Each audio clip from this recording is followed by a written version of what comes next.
Hey guys, welcome back to Firefist channel. Today we are reviewing on 76173, the Spider-Man and Ghost Rider vs Carnage set. This set has 212 pieces, retails for $19.99 USD and $29.99 SGD. And without further ado, let's go on to the review section and open this up. Let's go!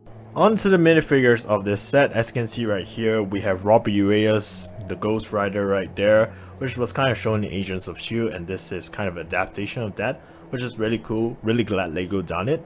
The face print looks amazing, the torso piece looks absolutely accurate, and I kind of like it more than a Johnny Blaze one that was actually given in a set with like the Hobgoblin a few years back. That one was kind of plain in appearance, and this one right here, just they outdid themselves on this. Otherwise, moving on to the Carnage, another improvement as well, just because of those nice new tentacle pieces they kind of give. So much more of an improvement than the last one, which kind of was not stable at all in the Miles Morales set that I have. So yeah, I love it absolutely, and this Spider-Man is one of my favorites just because there's actually side prints given for him, and I just feel that it's kind of rare back then to have side prints for such Spider-Man characters. Now we're getting side prints just in such a cheap set. It's absolutely incredible. So this is actually the back torso of all of these 3 minifigures. I'm just gonna turn around them, and as you can see, you can't actually see Carnage one. So give me a second. The back prints of the figure, and this is actually Ghost Rider's one.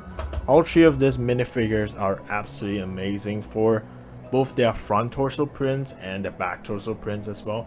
Nothing much to improve on. I would say this set is probably having one of the best figures of all for Marvel sets, but considering like Marvel is just outdoing themselves for Lego sets this year, I'm no longer surprised by what they produce at all. This Marvel sets this year, all of these Lego sets this year tend to be so much better than say like previous years in 2020 or 2019.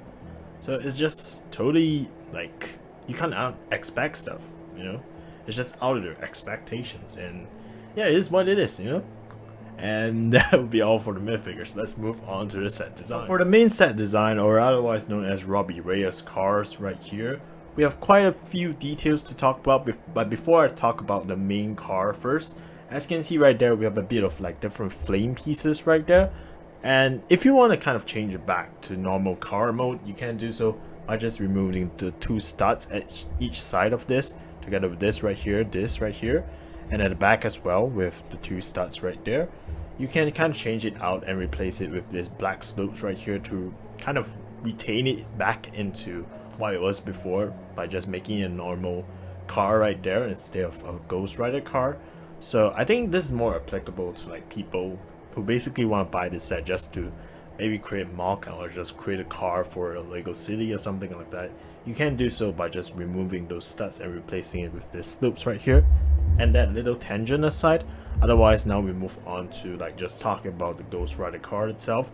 So for Robbie Reyes car, what you notice firsthand is just, as I mentioned, the flame pieces, and that's really important, and I feel that Lego represented it well and just makes me think of Ghost Rider immediately when I see these flames. Although in terms of just the statics of which, how cool it is, I would actually prefer the original Moto for the first Ghost Rider given the Hobgoblin set as compared to this. Because like this is kind of plain in appearance as compared to a motorcycle, and I feel that what they could have done was maybe just, you know, give a bit of stickers or something like that. I'm usually not a fan of stickers, but in this case, I just feel that the car itself needs a bit more flair to which to give it, I don't know, a better vibe. Like maybe some flame pieces at the top as well to give it kind of a more devilish vibes to which. That's just a personal opinion. But otherwise, just talking about play features, we have a bit as well with this stud shooters right here, 3 stud shooters on top. And if you consider the Spider-Man figure from earlier, you can shoot this out as well, which is considered a play feature.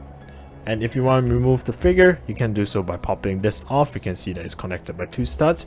Inside right there, we have 1 driver's seat with the Ghost Rider in there. No actual space for you to put anything at the back for cargo, so that's kind of disappointing.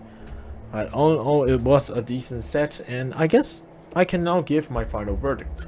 So in terms of price to beast ratio for 212 pieces for like $19.99 USD, This is a very decent set in terms of that, and therefore it will get a 9 in terms of price. In terms of play features and functionality, as mentioned, there's quite a few, so I will give it a 7. And lastly, in terms of aesthetics wise, although the minifigures are absolutely excellent in appearance, the set design is kind of disappointing to an extent. So considering those two factors, I will actually give the aesthetics of this set a 6. And therefore, with those scores of 6, 7, and 9, this set will actually be a B+. And actually, that will be all for today. So, if you like my videos so far, please do subscribe to my channel. If you don't, remember to leave a comment on how I can improve. Nox Dumos, and I'll see you on the jolly next adventure. Bye!